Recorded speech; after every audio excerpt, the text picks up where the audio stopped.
Today, we're going to talk about Backyard Breaks being sued for allegedly failing to insure a package that they sent a customer after this customer spent $14,000 with them on Whatnot buying singles. This is a really unfortunate situation and goes hand in hand with that Veriswap video we spoke about a week ago, where they essentially did the same thing. And I want to talk about this today because it's utterly insane how you can have prominent businesses in this space like Veriswap, like Backyard Breaks, still making these kinds of errors, still failing to insure their packages, which makes zero sense to me, right? Because they're fundamentally there as a business to send cards to their customers. And you would assume that insuring the product, doing the right thing and packaging things correctly is your bread and butter. It's what you're there to do. So when it doesn't happen, it makes me start asking a few questions. Are these businesses intentionally cutting corners? Are they doing this to try and make as much money as possible? Because maybe, things in this industry aren't as good as what they're making out. Maybe there's not as much money to be made in this space as what, people flash about on social media. So that's why they're feeling the need to skimp on, a few $100 to insure a product correctly, right? They'd rather you get screwed over than them having to shell out a few extra $1,000 a year, whatever it is, to insure this product. It makes no sense to me. And, my brain would switch onto the fact that any business would be charging customers to insure. So, if they're smart about things, this is not actually coming out of their pocket and it's sort of protecting everyone.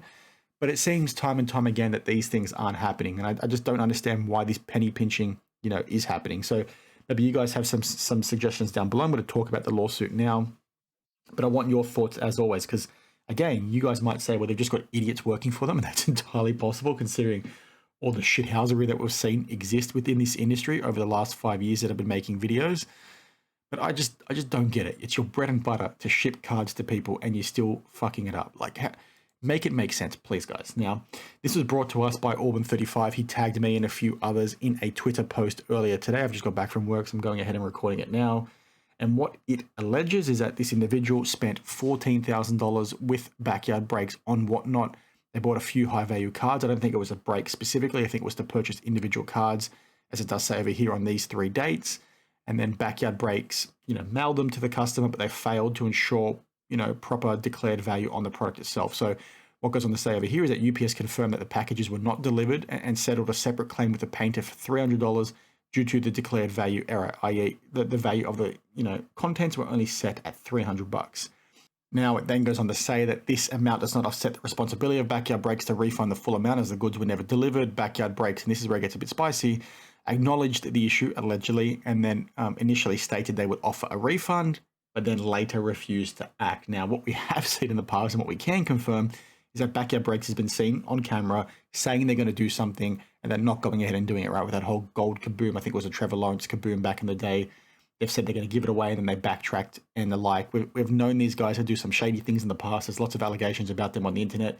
You can go check it out. We spoke about them a few days ago with Backyard Grant coming back. I think Sports Card Madness did a few reels about them today, even more, weird things going on with him, on Whatnot in recent days. It's just never ending with these guys. And it's one of those things where, there's a lot of information out there. Make up your own mind, but I'm surprised that people are still going ahead and using them, as a business, right? Why would you go ahead and, want to give these guys your money? You've seen all the things in the past and now you're seeing stuff like this. It's their bread and butter. They're there fundamentally to ship cards to you. That's what their business model is, and they're still making mistakes like this. It goes to what we said about Veriswap. I don't get why people are flocking to these businesses to try and give them the money. Now, if you want to look up the case details yourself, you can do it over here. I think we're going to have a few updates in the coming weeks once Paul Lesko goes ahead and starts talking about it, because he was also tagged in the post. Paul Lesko is someone that, again, we've referenced a lot on this channel.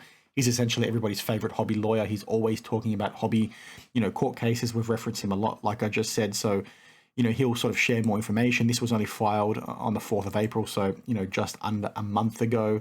Be curious to sort of see what happens next. And what's also pretty interesting that I'll probably cover in a few days' time is that Paul notes over here that there's also some pretty spicy things going on between Alt and PWCC, because Alt is basically suing PWCC and they're alleging that they're basically manipulating auctions and they're, shill bidding on and the like. And I think they've given a few examples of specific cards where they think they've identified that. So I'm going to cover this in a lot more detail in a few days' time. I wanted to talk about this Backyard Break situation because, again, I don't get it. I understand that mistakes are going to happen here and there, but surely if you've made a mistake as a business and you've said, okay, well, I can see here that we've failed to, offer the right amount of insurance.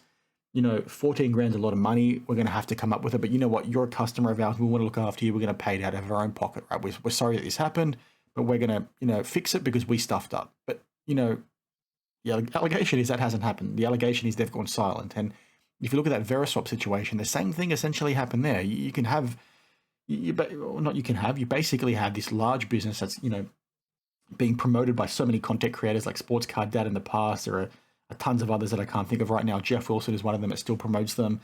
You've got this business that's at the forefront. They ship a card to a customer. They can clearly see they stuffed up the declared value, and they took, ages. They took until they got public pressure to go ahead and refund for the, failed insurance amount because the cards got stolen in that particular instance. It's like, why do you need that much pressure to sort of go ahead and do the right thing? You clearly stuffed up. You can see on the declared value, you put the wrong amount in. Yet they still want to drag their feet to fix it. And obviously, we're going to see what happens with this court case because we don't, know if this was confirmed yet. It's just an allegation at this point. The Veriswap was confirmed by them as an error on their part that they've since corrected.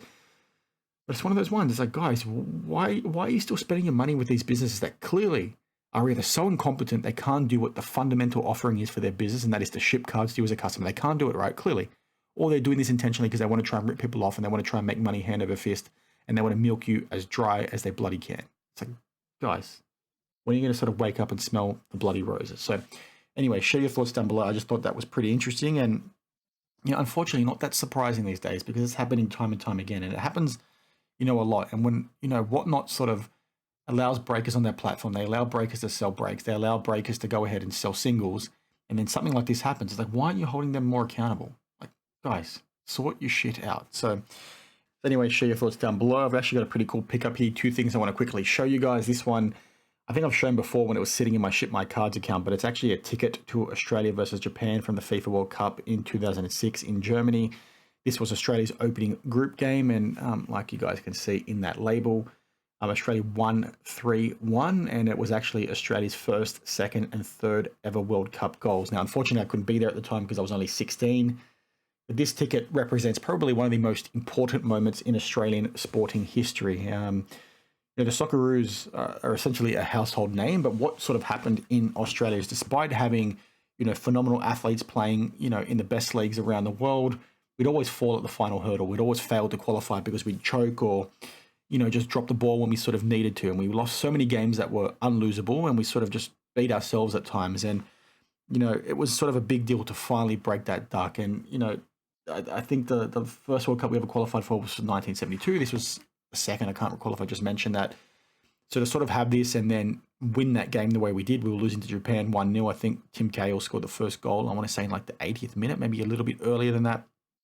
But it was sort of a true Aussie fight to go ahead and win. We were the underdogs. We had to fight back, and we sort of did it our way. And to now own this in my collection, I just think is amazing. It's going to sit on my shelf. It came back as a PSA 3. I bought the ticket itself on eBay and sent it to PSA myself. But the grade is irrelevant. This is going to sit on my shelf. And like I said, it's fundamentally one of the most important tickets, events, moments in all of Australia's sporting history. And if you are, a non-Australian, that's maybe a bit of a far-fetched thing to say. You guys might say, well, what's the big deal? It's a FIFA World Cup. But, Australia's had a lot of really big sporting moments, and this is sort of right up there. And, I'd love to get my hands on a ticket from 2005 when we beat Uruguay to qualify for the World Cup when Aloisi scored that, amazing penalty. But this is sort of, good enough for now. And I think it's just, like I said, a really important moment. So, it is what it is. I want to get your guys' thoughts on that. Do you collect tickets? I'm a big fan. I've always collected tickets ever since I was a kid.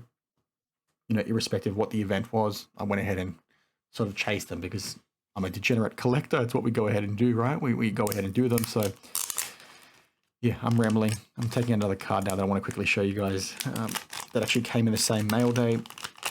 I think I showed this off as well, but this is probably one of the cooler cards that I've picked up in a long time, but it's like stuck in the sleeve. Apologies.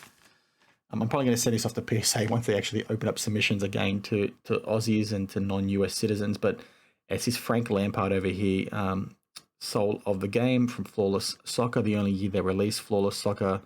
I've mentioned before that, I'm a huge Chelsea fan, and, Frank Lampard, Super Frank Lampard's one of the most important players that ever played for Chelsea. He's literally a Chelsea legend, and this is probably his best card. People will say, well, there are other things out there now like Eminence and, Dynasty. I don't think he actually had cards in Dynasty, but in Eminence, he's got other autos and things like that. But from a match-worn perspective, there is nothing better than this card, and I'm happy to have finally gotten it, and I'm probably going to get it graded at some point to again sit on my shelf. So anyway, that was it for today. Let me know what your thoughts are on the things I spoke about. Let me know your thoughts on the pickups, and I'll see you guys in the next one. Cheers.